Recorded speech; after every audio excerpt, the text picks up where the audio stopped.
What's up, everybody? Welcome back to the Live with Brandon Blakeney podcast. Of course, I'm your host, Brandon Blakeney, aka Brandon Lee TV, back at it again with another banger for y'all, my friends. So kick back, relax, and come take a ride with me. You are now locked into the Live with Brandon Blakeney podcast. Here is your host, Brandon Blakeney.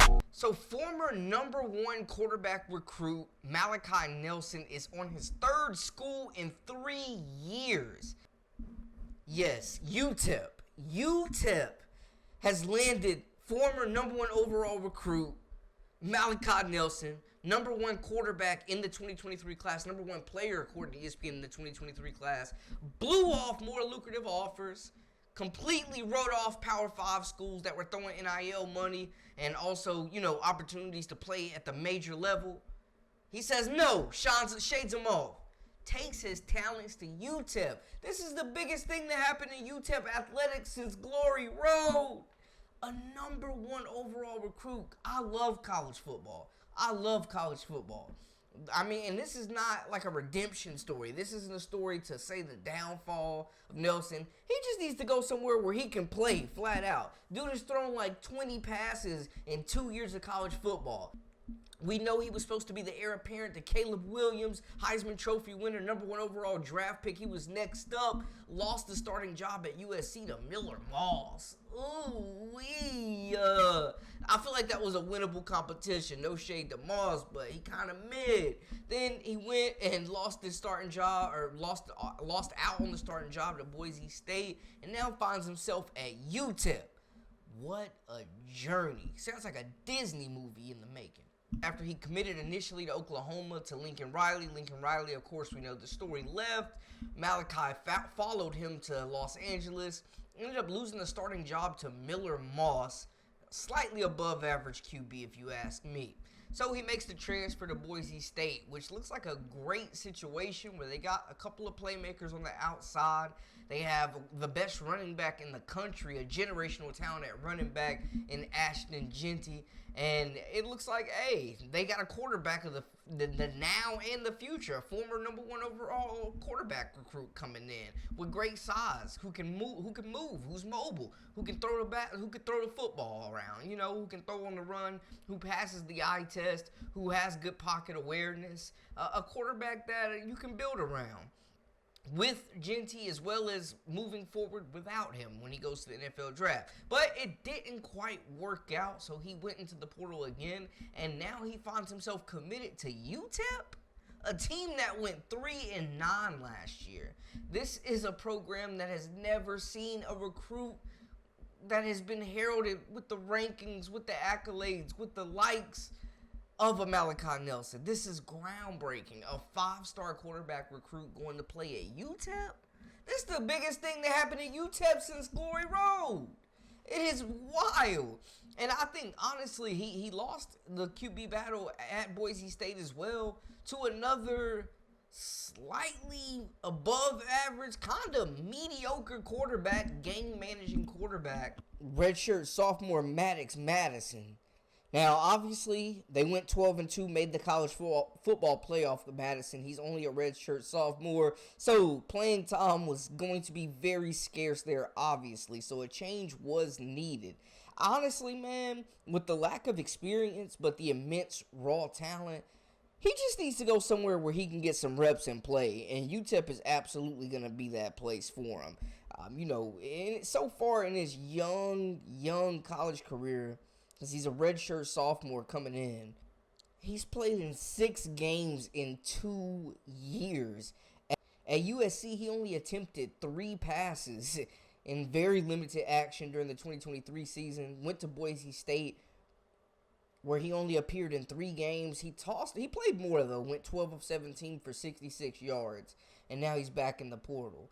But coming out of high school, number one overall recruit in the 2023 class, he threw for 2,898 yards and 35 tutties in his senior season and won back-to-back California Gatorade Player of the Years. Now, it's obvious the young man turned down a lot more lucrative offers, and he's trusting the head coach over there at UTEP to give him the keys to this offense and let him flourish. Malachi Nelson is a player that came in very hyped, very, very much so. Was thought to be the heir apparent to Caleb Williams. Was very much thought so to be that next super talented quarterback at USC that they kept just bringing. It felt like they kept bringing him in. And they had Julian Lewis lined up after him, and it all fell apart. And now he's on his third school in 3 years. Now, we've seen quarterbacks, transfer down, play big, reinvent themselves, and then transfer big back up. He turned down, this kid could have went anywhere. He turned down a lot more lucrative offers, they were saying, in NIL money, as well as, playing time at bigger schools, Power 5 schools. He had opportunities, he had offers to go to bigger schools. He had more money that was thrown at him to go to bigger schools, and he chose UTEP over a lot of Power 5 schools. Now, a number one overall recruit going to UTEP is something that you just don't see every day. You just don't see it every day. It's very rare, and that's why it's groundbreaking news. But, I mean, you look at the tape, man. Good footwork, throws it well off the run, nice touch on the ball, good zip on it, fluid motion, quick release, 6'3", great size for the position, good feet, can move, can get out of the pocket when things break down, can extend the play.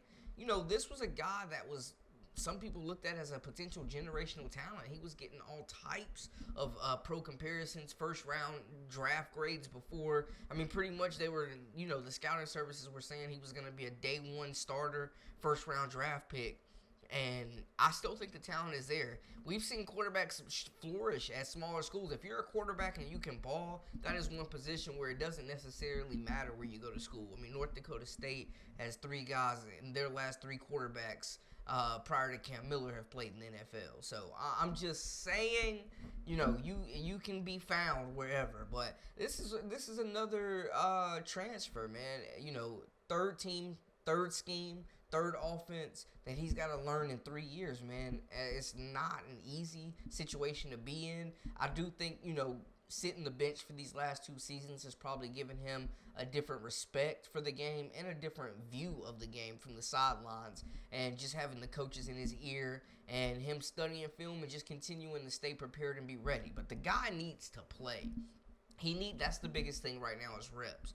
When you've thrown like 20 passes in 2 years of your entire college career, and with the transfer portal the way it is and the way that the game is set up now for signal callers, you really don't have to sit the bench as a second string quarterback. You can find somewhere where you could start at this point in time, man. Quarterback is such a coveted position, and UTEP came in with the win, man, and fans are super excited about it. They're stoked about it. This is the biggest news for their football program probably in the history of the program, getting a former 5-star recruit, getting a number 1 overall player in the class, getting a signal caller with 3 years left of eligibility to build your program around.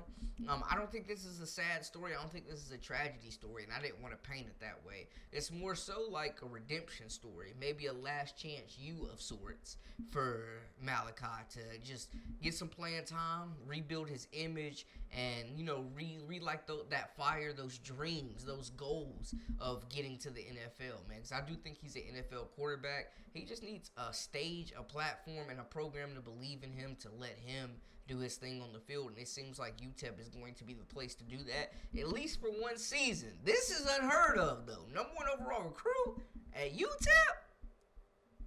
Sheesh. It's getting spooky in the world of college football, folks. But y'all let me know how y'all feel in the comments. Talk to me. I know a lot of people are going to be throwing shots. Third school, 3 years. Lost QB battles to 2 pretty much mediocre QBs. I'm not going to lie. I feel like those should have been. Miller Moss is a lot better, I would say. But I feel like those should have been 2 winnable quarterback battles. But, I love what he brings to an offense with his legs, with his arm, obviously the mobility, his reads. We'll see what type of leader he is. He hasn't really had to be a leader at the college level yet, so we'll see his command of that locker room and, how he earns the respect of his teammates coming into a new program, man. But he's obviously locked in with the head coach and feels like this is a guy that can get him to the next level. So we will see. But y'all comment, like, share, all that good stuff. Make sure to hit that subscribe button to stay up with all the latest and the greatest with the Live with Brandon Blakeney podcast. And follow us on social media at Brandon Lee TV. Until next time, we out.